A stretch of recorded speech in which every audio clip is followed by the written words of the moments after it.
Hold Dontayvion Wicks. So every fantasy football analyst told you to add Dontayvion Wicks last week, and what does he do? He gives you 4 PPR points. He had this great matchup against the Rams. The Rams were bad in terms of adjusted fantasy points allowed, but they were also bad to perimeter wide receivers. He had this great matchup, and he did nothing with it. He scored 4 points. And now all of you are sitting back and you're saying, why do I listen to fantasy analysts? They told me that Dontayvion Wicks was a really good play this past week. All I ask is that people don't look only in small samples, especially when it comes to production. Because this past week, Dontayvion Wicks had a 28% target share. That was highest on the Packers. Now, he had issues with drops. He's had issues like that throughout his brief career. But the thing that we always want to lead with is usage. When a player is consistently seeing looks, better production is going to eventually come. Now, you could argue that those looks aren't going to go Wicks' way anymore because he didn't have that great of a game. But again, it's a 1-game sample. We have a larger sample of Wicks being a really good wide receiver on a per route run basis. Christian Watson's probably going to be out again in week 6. Green Bay gets Arizona. The Cardinals have been an average opponent at best against wide receivers this year and adjusted points allowed. The production wasn't there for Dontayvion Wicks, but the peripherals were there. This is exactly why we look at things like target share and route participation. It doesn't guarantee production. Next week, we might not see a great performance from Wicks, but we're playing probability here, and math tells us that if Wicks continues to see that kind of target share, he will eventually produce. Add Tyrone Tracy. So I didn't get to talk about Tyrone Tracy last week because we didn't have that much information about Devin Singletary's injury, but I did talk about him on the mailbag episode last week. And on that mailbag episode, I was asked which team RB2, who wasn't really part of a committee, had a chance to overtake his team's RB1 through the end of the season. And my answer to that question was Tyrone Tracy. And I think we saw why in week 5. Devin Singletary missed week 5 for the Giants. In turn, Tyrone Tracy, their rookie running back, he saw the majority of the backfield work. He had 129 rushing yards. Now, he only saw 2 targets, but he ran the most routes out of the backfield for the Giants. And he was also more effective than Eric Gray was in that backfield. He finished the day with a plus 2.6 rushing yards over expected per rush rate. Gray was at minus 1.3. And Gray had a really costly fumble at the goal line. For those of you who weren't around during the offseason, during prospecting season, I like Tracy as a day 3 prospect because in the Zap model, one of his comps was Tony Pollard. He had a good receiving profile coming out because he played wide receiver in college, but then at the same time, he had a really good speed score, which is weight adjusted 40 time. That was a big reason that in my draft guide, I listed Tyrone Tracy as a late round dart throw. Because if you look at that backfield, you have Devin Singletary and Eric Gray. Neither running back is very explosive. Tyrone Tracy brings that element to the offense. Now, the big question moving forward is, what's this workload going to look like after his good week 5? Is he going to take Devin Singletary's job? And my answer to that is, I don't know. We don't have to necessarily know that. What we should understand is that it's possible. What we should understand is that Tyrone Tracy looked really good in week 5, regardless of matchup, regardless of circumstance. And when that's the case, if he's still on your waiver wire, you should probably be aggressive in getting him off your waiver wire this week. Buy the Minnesota Vikings passing attack. So week 5 was the first time that Sam Darnold failed to have a multi-touchdown game this season. He threw 0 touchdowns against the Jets. But of course, he played the Jets. It's a really tough matchup. It's one of the toughest matchups that he's going to face all year. The good news, though, is that this could present a nice buy low opportunity, not just for Sam Darnold, but the entire Minnesota offense. Minnesota has a bye this week, which means that you might be able to get these guys a little bit cheaper than usual. But out of the bye, they get the Lions, Rams, Colts, and Jags. Over the next 5 weeks, according to adjusted fantasy points allowed, the Vikings have the second best quarterback schedule, the best running back schedule, and the best wide receiver schedule. And things aren't that bad long-term either. So now might be the perfect time to buy those Vikings pieces. Add Ty Chandler. So speaking of the Vikings, Aaron Jones has a hip injury. He missed a lot of that game against the Jets. Now, thankfully, they have that bye, like I just said, in week 6. But there's no guarantee that Jones is going to be ready in week 7, even if reports are optimistic. We can't just assume that he's going to be good to go. If Aaron Jones is out, Ty Chandler could be a workhorse. According to my friend Dwayne McFarland of Fantasy Life, Chandler played 83% of Minnesota's snaps after Jones left. He had 79% of their rush attempts and 11% of their targets. In other words, he was a bell cow. And as I just noted, Minnesota's schedule is looking really good out of their bye. It would be great if Aaron Jones was healthy enough and he could take advantage of it, but if he's not, Chandler should be able to do so. Sell Tank Bigsby. Now, a handful of weeks ago, I had Tank Bigsby as an ad. And if he's still out there on your waiver wire, you should still be adding him. He played more snaps than Travis Etienne in week 5. He's been more impressive on the ground than Etienne. He leads the NFL in rushing yards over expected per attempt, which is wild considering what he did last season. But his arrow is pointing up, there's no doubt. We're seeing him get more and more work. So you're probably listening to this and saying, then why are we selling? Well, look, at the end of the day, what a running back does on the ground, that's great. We need that production in fantasy football. But you can't ignore what's going on through the air. And through the air, Tank Bigsby has basically done nothing. His route participation did rise in week 5 to 24%. That was up about 10 percentage points from his previous games this year. But Bigsby has seen one target all season long. That's a problem. That's a huge problem. And maybe that's going to change. Maybe Jacksonville will see Travis Etienne as this expendable asset and just trade him away. That's in the range of outcomes here. There were some rumors about that. Maybe the Jags just feature Bigsby more and more. I just have a hard time believing that Travis Etienne, as long as he's a Jag, I have a hard time believing that he won't be involved in this offense. We have a large sample of him being a pretty dynamic running back, both on the ground and through the air. And he still is running twice as many routes as Bigsby is. For some comparison, this is not really like the Rachaad White, Bucky Irving situation right now down in Tampa Bay. Irving's route participation is 10 to 15 percentage points higher than Tank Bigsby's. And he's seen that type of usage in multiple games. Look, at the end of the day with Tank Bigsby, if you want to just ride this thing out, you got him off the waiver wire, you got him in the last round of your draft. If you want to just ride this out, that's totally fine. I'm just pointing out the fact that we can't ignore the receiving aspect with these running back profiles. It's unbelievably important. And it's why at this moment, I see him more of a handcuff than a super usable flex option or a low-end RB2. He does have upside if Travis Etienne were to get hurt, and maybe that's enough to hold on to him. But if someone in your league is really bullish, if someone in your league really does think that Tank Bigsby is going to take over this backfield, then I would trade Tank Bigsby to that manager. Buy Bijan Robinson. So look, this is a pretty high variance move. And I say high variance because Robinson's usage has not exactly been promising.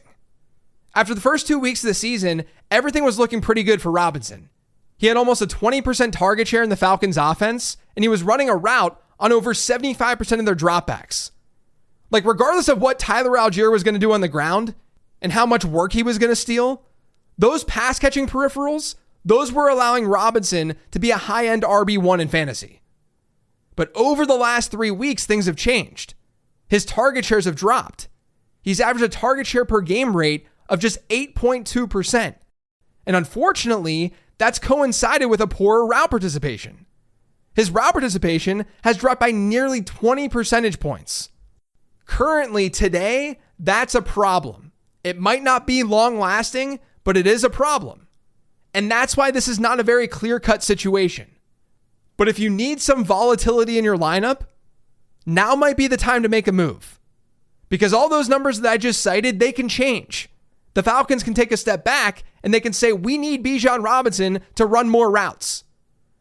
But also, if you look at my adjusted fantasy points allowed numbers, Atlanta's had a bottom 10 running back schedule to start the season. Moving forward, they don't have a bottom 10 schedule. Over their next 4 games, they get the Panthers, Seahawks, Buccaneers, and Cowboys. Those are 3+ matchups, including an awesome matchup here in week 6 against the Panthers. If Robinson blows up in this game, and they've been awful against running backs, if he blows up, then this potential buy window is going to close. So at the end of the day, this is not a slam dunk transaction. But if you want to invite more of a ceiling into your lineup, if you want to take on a little bit more risk and get that reward, then Bijan Robinson might be your guy. Buy Devon Achane. If you want to get even crazier than Bijan Robinson, you could look at Achane. There are plenty of reasons to not do this. He's been one of the worst running backs in football from an efficiency standpoint, which is crazy considering what he did last year. It's like some Freaky Friday stuff with Achane and Tank Bigsby. But Achane's also in concussion protocol right now. He left week 5's game with a concussion. So you have a concussed running back who's underperformed. That's not exactly the kind of player you want to trade for. But here's the thing, the Dolphins are on a bye this week. That's good timing with this concussion. And while we all have our takes on Tua Tagovailoa's brain health, according to Adam Schefter, he could very easily be back in week 8. Again, I'm not going to speculate whether that's a good thing or a bad thing. That's not my job. I'm not a doctor. We all hope for the best with Tua. The reporting, though, is that he might be back. And that means that Achane, hypothetically, has one more game to play until Tua is back. And that one game is against the Colts in week 7. And that's a team that ranks as a top 5 matchup for running backs by adjusted fantasy points allowed. That's assuming that Achane can get over this concussion. Now, there's obviously a much higher floor with someone like Bijan Robinson compared to Achane. But prior to week 5's injury, Achane had a minimum 14% target share in every single game this season. He was averaging a 59% running back rush share per game. Now, maybe that second number, maybe it drops a little bit with Raheem Mostert back. And don't sleep on Jalen Wright either, who looked really good this past week and is a nice stash. But if we knew that Achane would get that kind of usage to start the season, like it's pre-week 1, and we knew that Achane was going to have a 15% plus target share in this offense, and then he was going to see almost 60% of the team's running back rushes. If we knew that, he would have been drafted easily in the first round. The reason that we're not feeling that way right now is because of this Tua injury. But if you want to buy into that, if you want to buy into Tua coming back, then Achane could be the ultimate buy low right now. Add Jalen Tolbert. Brandon Cooks is sidelined with a knee infection. That's allowing Jalen Tolbert to be the number 2 wide receiver in this Cowboys offense. He ran the second most routes for the Cowboys in week 5, and as a lot of you saw, actually a lot of you probably didn't see this because it happened after midnight on the East Coast, but Tolbert scored the game-winning touchdown against the Steelers, and he did it after getting crushed in the man parts the play before. Now, I don't think Tolbert's going to see a 24% target share while Brandon Cooks is sidelined. That's what he saw in week 5. But could he be at the 20% mark? Definitely. That's why he should be added. Sell Michael Pittman. So I would assume there's probably wildly different valuations of Michael Pittman right now across fantasy leagues. My rest of season rankings haven't been compared yet to the market, so I don't even know where I stand necessarily with Michael Pittman versus other analysts and where they stand. His peripherals at the end of the day, they've been fine this year. He's got a good route participation, and he has a target share over 26%. He's also scored 32 PPR points over his last 2. And as we know, one of those games was without Anthony Richardson.